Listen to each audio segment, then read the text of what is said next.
Good morning, friends.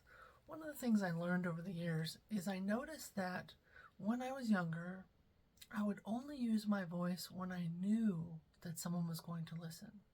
And I don't know if that meant like that they were going to boss me around or that they were going to do whatever I said or show up in the way exactly I wanted, but that left me not speaking up a lot of the time. And I've learned over the years that when I use my voice, when I don't listen to my voice, I'm the one that dismisses it when I don't use my voice. And so what happens is I would be the one, oh, nobody's going to listen, nobody cares, blah, blah, blah, blah. And it contributed to some really depressive feelings at times. And so I started working to make sure I was not dismissing my voice. So I just said I would speak up because my voice matters. And that worked for a while. And one of the other things I learned in that process was my job is to speak my voice in such a way that invites it to be heard. And what that means is, what kind of things do I do or say or tone of voice that make people not want to listen or get defensive or dismiss me?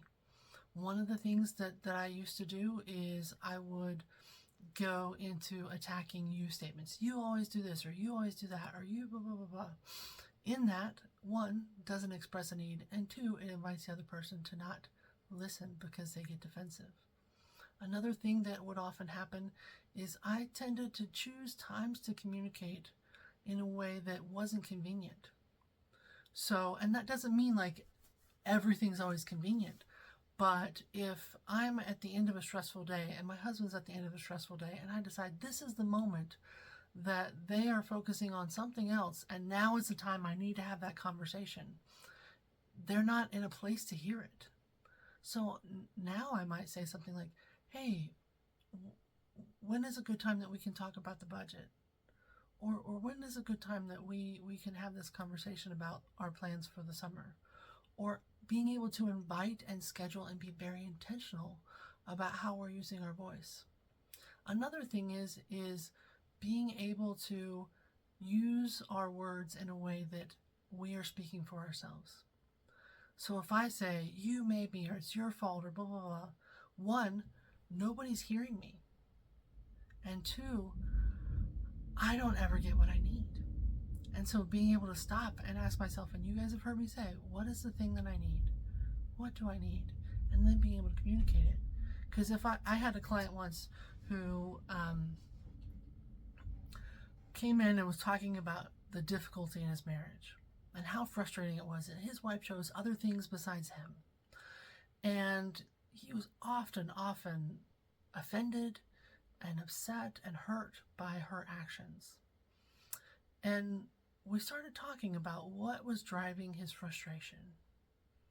And he started talking about a certain behavior that she did when he would like to spend time with her and she was doing something else and was too busy for him. And so we started talking about a way he could communicate that wasn't criticism. And being able to say, hey, hon, I see that you're busy, but is there some time today that we could spend some time together? I'm feeling a little disconnected from you. And what was amazing was very quickly, as he started communicating his need, instead of criticizing her behavior, he was able to get his needs met.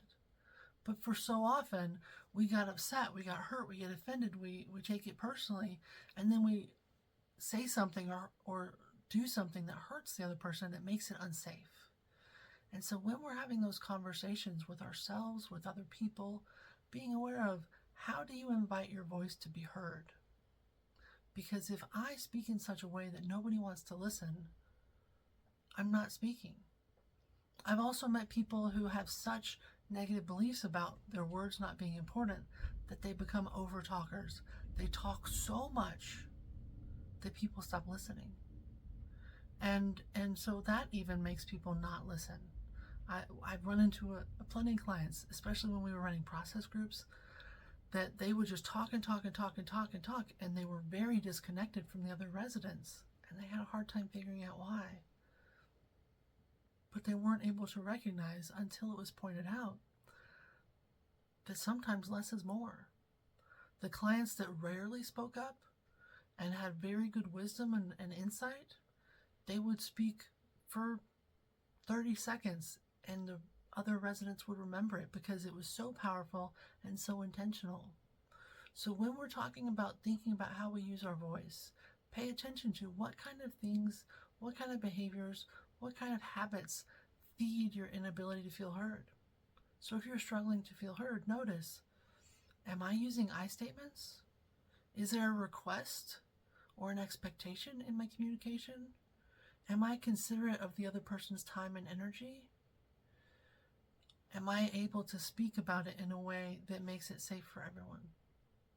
When we are able to use our voice and invite people to hear us, our relationships are better. I hope you can find ways to increase your voice being heard. Have a good week.